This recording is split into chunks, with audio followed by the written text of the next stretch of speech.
మోసపరంగానే మా ఇండ్లు మాకు ఉండాలి అంతే. ఆయన మాకేమి ఇవ్వద్దు రేవంత్ రెడ్డి, వాని జేబులోకి వెళ్ళి తెచ్చి మాకేం గట్టియలేదు. మేము పైసా కష్టపడి కట్టుకున్నాము, గరీబ్ వాళ్ళము, ఏదో మా కష్టం మేము చేసుకొని బతుకుతాము. ఇదివరకు వచ్చిన పెద్ద మనుషులంతా అట్లే చేసిండ్రు. ఇప్పుడు కూడా వీడి కూడా అట్లే చేస్తే మళ్ళీసారి కూడా వీరిని ఎన్నుకుంటాము. మంచిగా మాకు సౌకర్యం చేస్తే మళ్ళీసారి కూడా ఈయననే ఎన్నుకొని మంచిగా మాకు సౌకర్యం చేసి మాకు అనుకూలంగా చేస్తే మేమందరం సంతోషంగా ఉంచి. మూసిని ఆక్రమించుకొని కట్టుకున్నారు వీళ్ళంతా, అక్రమంగా కట్టుకున్నారు. అక్రమంగా ఇవ్వాలి, రేపు ఎవడు కట్టుకుంటే ఒడుకుంటాడు, సడుగులీరుగా కొడతారు. ఆడంటాడు ఏనో కూర్చొని ఎమ్మెల్యే గజ మీద కూర్చొని అంటాడు వాడు. కానీ అది కుదరలే. మేము కష్టపడి పైసా సంపాదించుకొని కట్టుకున్న ఇల్లు బిడ్డ, బాసన్ల పని చేసి మేము ఉప్పర పని చేసి మోళ్ళు రెత్తిపోసి రోడ్లు ఊడ్చి చాలా కష్టపడి బతికిన వాళ్ళము. ఇక మేము వాడు మాకు ఇచ్చిండ రూపాయే ఎవడు ఇవ్వలే. కాంగ్రెస్ ఇవ్వలేదు, తెలంగాణ ఇవ్వలేదు, బీజేపీ ఇవ్వలేదు, ఏ ఒక రూపాయి ఇవ్వలే. మా రెక్కల కష్టంతో మేము బతికినాము. చెప్పిన 6 గ్యారెంటీలు ఏమి ఇచ్చిండు? బొచ్చు గుడికి ఇవ్వలే వాడు. ఆ నోట్ల మా నోయ్య వాడు ఇచ్చిన 6 గ్యారెంట్లు, ఒక్క గ్యారెంటీ గుడికి ఇవ్వలే. ఇంకా డబల్ కరెంట్ వేస్తున్నాడు వాడు, డబల్ వేస్తున్నాడు. మాకు ఫ్రీ కరెంటు లేదేం లేదు. 300 వచ్చి అక్కడ 1000 రూపాయలు వేస్తున్నాడు వాడు. ఫ్రీ కరెంట్ ఏడిచ్చిండు చెప్పండి? ఏడ ఇవ్వలే. రా వచ్చి చెక్ చేసుకుందిరా. 2500 అన్నారు మహిళలకి. ఒక్క రూపాయి ఇస్తా నోట్ల పొద్దుగడువా, ఒక్క రూపాయి ఇయ్యలే. ఏడిచ్చుడు సార్థంగా ఆ నోట్ల మనవయ్య, ఆ నోట్ల ఉత్సవయ్య 1 రూపాయి ఇచ్చిండు. ఆ నోట్ల ఉత్సవయ్య ఏడిచ్చిండు సార్థంగా 1 రూపాయి ఇవ్వలేదు. 4000 పింఛని ముసలోళ్ళకి అన్నాడు. అని ముక్కు లాతులు ఇచ్చిండా సార్థంగా? సిగ్గు లేదు, శరం లేదు. ఇన్ని రోజుల సంది ఎమ్మెల్యేలు ఎట్లా చేసిండ్రు? ఆ నోట్ల ఉత్సవోతు ఆయన ముఖ్యమంత్రి ముక్కల ఉత్సాహ సార్థంగా ముఖ్యమంత్రి వాడు. శరము, లజ్జ, బుద్ధి దిగిపోవాలి. రాజీనామా ఇచ్చి అమ్మా ఈ మహిళలతోటి ఈ జనాలతోటి నేను ఏగలేను అని తలకాయ కిందికి వేసుకొని ఓ చెప్పులు దండ వేసుకొని చీపిరి కట్టలు కట్టుకొని వెళ్ళి ఎందుకు ఆ బతుకొద్దు అని డబల్ బెడ్రూమ్ ఇస్తా అంటున్నాడు కదా. డబల్ బెడ్రూమ్ మాకెందుకు?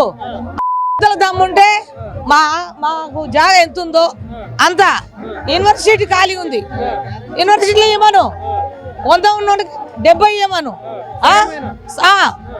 మరి 60 ఉన్నోనికి 40 ఇవ్వమను. పైసలు కట్టి ఇవ్వను. పైసలు కట్టిస్తే మేము ఎక్కడన్నా వెళ్ళిపోతాం. కష్టపడి కట్టుకున్నాం బిడ్డ. సొమ్ములు పోయినవి అన్ని అంట్లో పెట్టుకొని కట్టుకున్నాం. ఏం చెప్తాం మరి? ముఖ్యమంత్రికి కూడా ఒకవేళ చెప్పాలనుకుంటే ఏం చెప్పాలి? ఇంకేం చెప్తాము? వాడు మా మీద దయగూడ్చి మళ్ళీ నేను తిరిగి రావాలి, మళ్ళీ నేను మంచిగా నా ప్రజలు నేను మంచిగా చూసుకోవాలి అని అంటే రైతు బంధుకము, ముసలోళ్ళ పైసలు 2000 వేస్తున్నాడు, 4000 వేయాలి. మాకు కరెంటు పిరి అన్నాడు, అది చేయాలి. ఇవన్నీ మాకు సౌకర్యంగా చేస్తే మళ్ళీ సార్ అయినా ఉడక ఆయనను స్టేజ్ మీద కూర్చోబెడతాము. లేకపోతే చెప్పుతోటి తంతాము. చెప్పు దెబ్బలు తంతారు అంతే. చెప్పండి అమ్మా, ఏం చెప్తారు మరి? హైడ్రా అని చెప్పేసి మూసి పరివాహక ప్రాంతాలకు వస్తాం కోరుకుంటున్నా రేవంత్ రెడ్డిని. మా ఇల్లులు మాత్రం అక్కడ 1,00,000 ఇల్లు ఉన్నాయి. ఒక్క ఇల్లు వదలము. మేము కూలినాలు వేసుకొని బతికినాము, బాసన్ల పని చేసినాము, ఇళ్ళ పని చేసినాము. ఇవాళ వచ్చి ఆయన గుంజుకుంటే మేము ఇయ్యాము. నేను ఇంటికాడ ఇల్లు అమ్ముకున్నాము, చిలకలు అమ్ముకున్నాము. నా కొడుకులు, నా మొగాడు వాచ్మెన్ డ్యూటీ చేస్తున్నాడు. మేము ఇంటింటికి అడుకొచ్చుకొని తిని ఇల్లులు కట్టుకున్నాము. మేము ఇయ్యాము. మా ఇల్లు మాకు కావాలి, మా ఇల్లు మాకు కావాలి. ఆయన డబల్ బెడ్రూమ్ ఇల్లు మాకు వద్దు. మా ఇల్లు మాకు కావాలి. మా ఇల్లు మాత్రం ఎట్టి పరిస్థితుల్లో వదలము.